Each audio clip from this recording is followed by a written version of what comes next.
चलिए अब हम करते हैं क्लास 9th मैथ्स का चैप्टर नंबर सिस्टम्स का आर.एस. अग्रवाल से एक और इंपॉर्टेंट क्वेश्चन। ठीक है, इस टाइप के बहुत सारे क्वेश्चंस हमने पहले भी अपलोड कर दिए हैं, उनका सॉल्यूशन बहुत ही अच्छी तरीके से बना करके हमने अपलोड कर दिया है, जिन्हें आप प्लेलिस्ट में जाकर के देख सकते हैं। ठीक है, तो चलिए अब हम इस क्वेश्चन को सॉल्व करते हैं। काफी इंपॉर्टेंट है, ऐसा क्वेश्चन आपके एग्जामिनेशन में आ सकता है। ठीक है, तो हमने क्वेश्चन में सिंप्लीफाई करना है, यानी कि हमने इसको कंप्लीटली सॉल्व करना है। यहाँ पर 3 पार्ट्स हैं, तीनों को हमने कंप्लीटली सॉल्व करना है।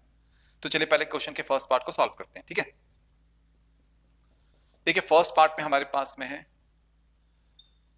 3 times root 45 minus square root 125, ये भी स्क्वायर रूट है, ये भी स्क्वायर रूट है, फिर प्लस स्क्वायर रूट 200, फिर है माइनस स्क्वायर रूट 50। हमने इसको सॉल्व करना है। ठीक है,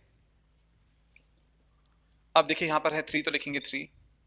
अब यहां पर स्क्वायर रूट के भीतर है 45, तो देखिए हम 45 को लिख सकते हैं 3 इंटू 3 इंटू 5, 3 3 जा 9, 9 5 जा 45। तो हमने 45 को यहां पर प्राइम फैक्टराइजेशन के थ्रू लिख लिया 3 इंटू 3 इंटू 5। आप इस प्रकार से प्राइम फैक्टराइजेशन करके 45 का इसको निकाल सकते हैं। ठीक है, अब यहां पर है माइनस लगाएंगे माइनस। अब यहां पर है स्क्वायर रूट 125, हम स्क्वायर रूट 125 को लिखेंगे स्क्वायर रूट के भीतर 5 इंटू 5 इंटू 5, 5 5 जा 25, 25 5 जा 125 होता है। तो हमने 125 को प्राइम फैक्टराइजेशन करके लिख लिया 5 इंटू 5 इंटू 5।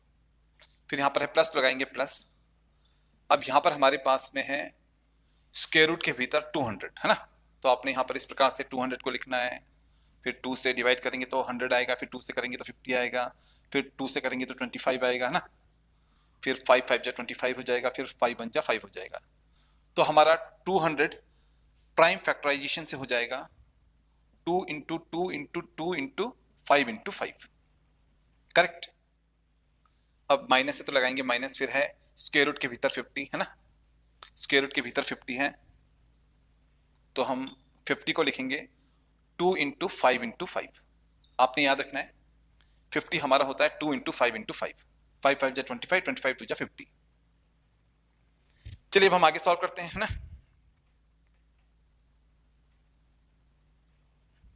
अब देखिए यहां पर है 3 तो लिखेंगे 3।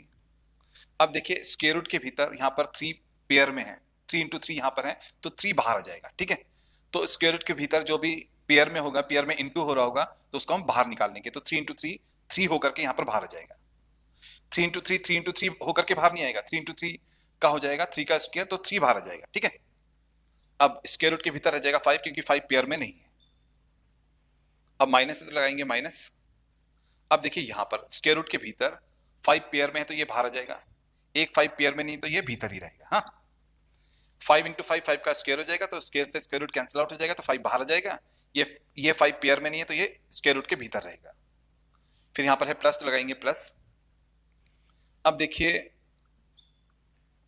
यहां पर स्क्वायर रूट में ये 2 पेयर में है, ये 5 पेयर में है ना, ये 2 भी बाहर आ जाएगा, ये 5 भी बाहर आ जाएगा, दोनों इनटू में बाहर आ जाएंगे। ये 2 पेयर में नहीं है, तो ये स्क्वायर रूट के भीतर रहेगा। ठीक है, तो ये 2 स्क्वायर रूट के भीतर रहेगा। फिर माइनस से तो लगाएंगे माइनस। अब देखिए यहां पर 5 पेयर में है, तो ये बाहर आ जाएगा, 2 पेयर में नहीं है, तो स्क्वायर रूट के भीतर रहेगा। ठीक है, अब देखिए यहां पर ये हो जाएगा 3 3 जा 9, ये हो जाएगा 9 रूट 5, तो ये हमारा हो जाएगा 9 रूट 5। माइनस में यहां पर है 5 रूट 5। ठीक है, दोनों के पास में रूट 5 है, दोनों के पास में रूट 5 है, तो दोनों ही लाइक टर्म्स हैं, इनको हम सॉल्व कर सकते हैं। ठीक है, रूट 5 को रूट 2 के साथ में सॉल्व नहीं कर सकते, लेकिन हम रूट 5 वाले टर्म को रूट 5 वाले टर्म के साथ में सॉल्व कर सकते हैं। तो ये हो जाएगा हमारा 9 रूट 5, इसमें से हमने माइनस करना है 5 रूट 5 को। ठीक है, दोनों के पास में रूट 5 है, तो रूट 5 यहां पर कॉमन आएगा, एंड 9 माइनस 5 हो जाएगा 4, 3 3 जा 9, 9 में से 5 गया 4 यहां पर आएगा, रूट 5 दोनों के पास कॉमन है, तो यहां पर आ जाएगा। ठीक है, अब आगे चलते हैं। अब देखिए यहां पर प्लस है, तो हमने प्लस लगा लिया। अब 2 5 जा होता है 10, 10 रूट 2 यहां पर है, इसमें से हमने 5 रूट 2 को माइनस करना है, दोनों के पास में रूट 2 कॉमन है, तो रूट 2 तो यहां पर आएगा ही आएगा। अब 2 5 जा 10 में से जब हम 5 को माइनस करेंगे, तो यहां पर आएगा 5, 10 माइनस 5 यहां पर आएगा 5, रूट 2 दोनों में कॉमन है, तो यहां पर रूट 2 आ जाएगा। ठीक है, अब देखिए यहां पर हमारे पास में आ गया 4 रूट 5 प्लस 5 रूट 2। ये रूट 5 वाला टर्म है, ये रूट 2 वाला टर्म है, दोनों ही लाइक टर्म्स अब नहीं है, ठीक है, अगर दोनों ही √2 वाले टर्म्स होते या दोनों ही √5 वाले टर्म्स होते तो लाइक टर्म्स होते, फिर हम आगे सॉल्व करते। लेकिन अभी यहाँ पर जो है √5 वाला टर्म है, यहाँ पर √2 वाला टर्म है, दोनों ही लाइक टर्म्स नहीं है, तो आगे ये सॉल्व नहीं हो पाएगा। तो ये आ गया हमारे पास में फर्स्ट पार्ट का सिंप्लीफाइड आंसर। ये बहुत ही सिंप्लीफाई करके हमने फर्स्ट पार्ट को यहां पर लिख लिया है। ठीक है, तो ये आ गया फर्स्ट पार्ट का फाइनल आंसर। चलिए अब हम करते हैं क्वेश्चन का सेकंड पार्ट। क्वेश्चन के सेकंड पार्ट को यहां पर हमने नोट डाउन कर लिया है। यहां पर हमारे पास में है twice of √30 upon √6 minus thrice of √140 upon √28, फिर प्लस में है √55 अपॉन √99। ठीक है, अब देखिए यहां पर है 2 तो लिखेंगे 2। अब देखिए यहां पर ऊपर है √30 और नीचे है √6। दोनों ही स्क्वायर रूट हैं, तो हम एक ही स्क्वायर रूट यहां पर लगा लेंगे। ऊपर √30 है तो हम 30 को ऊपर लिख लेंगे, नीचे √6 है तो हम 6 को नीचे लिख लेंगे। ठीक है, इन दोनों स्क्वायर रूट की जगह पर हमने एक ही स्क्वायर रूट लगा लिया। अब 6 से 30 को डिवाइड करेंगे तो आएगा 5। ठीक है, तो ये अब हमारा हो गया √5। फिर यहां पर है माइनस तो लगाएंगे माइनस, फिर यहां पर है 3 तो लिखेंगे 3। अब देखिए यहां पर ऊपर है √140, यहां पर नीचे है √28, दोनों ही स्क्वायर रूट है, तो हम दोनों की जगह पर एक ही स्क्वायर रूट लगा लेंगे। ठीक है, दोनों स्क्वायर रूट की जगह पर हम एक ही स्क्वायर रूट लगा लेंगे। ऊपर है 140 तो लिखेंगे 140, ऊपर हमने 140 लिख लिया, नीचे है 28 तो नीचे लिखेंगे 28। 28 से 140 को डिवाइड करेंगे तो आएगा 5। तो इसको सॉल्व करके हमारे पास में आएगा √5। अब यहां पर है प्लस तो लगाएंगे प्लस। अब देखिए यहां पर ऊपर है √55, नीचे है √99, दोनों ही स्क्वायर रूट हैं, तो हम स्क्वायर रूट एक ही लगा लेते हैं। ऊपर हो जाएगा हमारा 55, नीचे हो जाएगा 99। ठीक है, अब 11 से ये भी डिवाइड होता है, 11 से ये भी डिवाइड होता है। 11 5 जा 55, 11 9 जा 99। ठीक है, तो ये हमारा हो जाएगा √5/9। अब देखिए यहां पर है 2 एंड ये हो गया हमारा √5। फिर यहां पर है माइनस, फिर है 3, ये हो गया हमारा √5।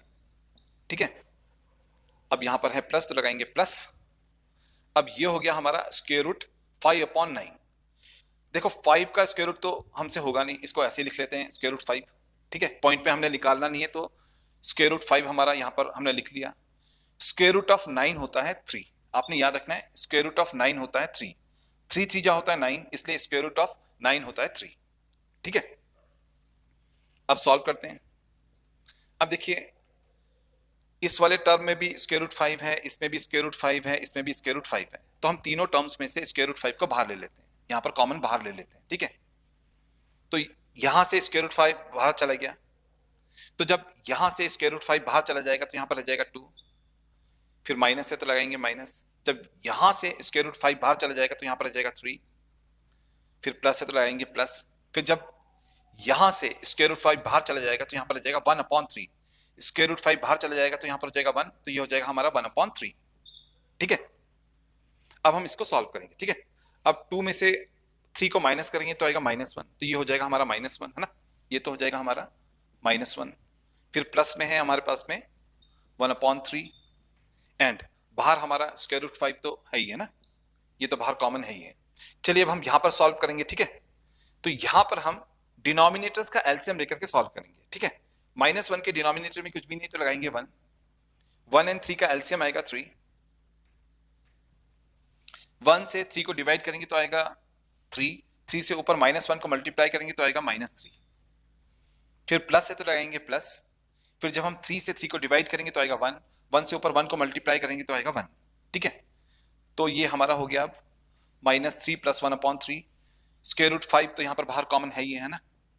अब देखिए -3 + 1 होता है -2, नीचे है 3 एंड बाहर है यहां पर हमारे पास में √5। ठीक है ना, तो देखिए इस पूरे एक्सप्रेशन को सॉल्व करके यहां पर हमारे पास में आ गया -2/3 √5। तो ये आ गया हमारे पास में सेकंड पार्ट का फाइनल आंसर। ये जो आंसर हमारे पास में आया है ये इसका जो है ये सिंप्लीफाइड फॉर्म है। तो ये आ गया हमारे इस क्वेश्चन का फाइनल आंसर। चलिए अब हम थर्ड पार्ट को सॉल्व करते हैं। ठीक है, अब हम थर्ड पार्ट को सॉल्व करेंगे। थर्ड पार्ट यहां पर हमारे पास में है ही है, यहां पर है √72, तो ये हमारा हो जाएगा √2 × 2 × 2 × 2 × 3 × 3। ठीक है, जब हम 72 का प्राइम फैक्टराइजेशन करेंगे तो ये हमारे पास में आएगा। फिर प्लस अब यहां पर है 800, देखिए 8 का हो जाएगा 2 × 2 × 2, 8 का तो हमने बना लिया 2 इंटू 2 इंटू 2। अब यहां पर जो ये 100 है इसका हम लिखेंगे 10 इंटू 10, शॉर्टकट लगा रहे हैं, ठीक है थोड़ा। फिर माइनस, अब यहां पर है स्क्वायर रूट 18, तो हम इसको लिखेंगे स्क्वायर रूट के भीतर 2 इंटू 3 इंटू 3, 2 इंटू 3 इंटू 3 होता है 18। अब देखिए यहाँ पर 2 पेयर में तो ये बाहर आ जाएगा, यहाँ पर 3 पेयर में तो ये भी बाहर आ जाएगा, इंटू में 3 बाहर आएगा, 3 पेयर में तो ये भी बाहर आ गया, 2 पेयर में ये भी बाहर आ गया, ये 2 पेयर में नहीं है तो ये स्क्वायर रूट के भीतर रहेगा। अब यहाँ पर है प्लस, तो लगाएंगे प्लस। अब देखिए यहाँ पर 2 पेयर में है, यहाँ पर 10 पेयर में है तो 2 भी बाहर आएगा, 10 भी बाहर आ जाएगा, एक 2 पेयर में नहीं है तो ये स्क्वायर रूट के भीतर रहेगा। अब देखिए यहाँ पर 3 पेयर में है, पहले ये माइनस है तो लगाएंगे माइनस, 3 पेयर में तो 3 बाहर आ जाएगा, ये 2 पेयर में नहीं है, ये स्क्वायर रूट के भीतर रहेगा, ठीक है।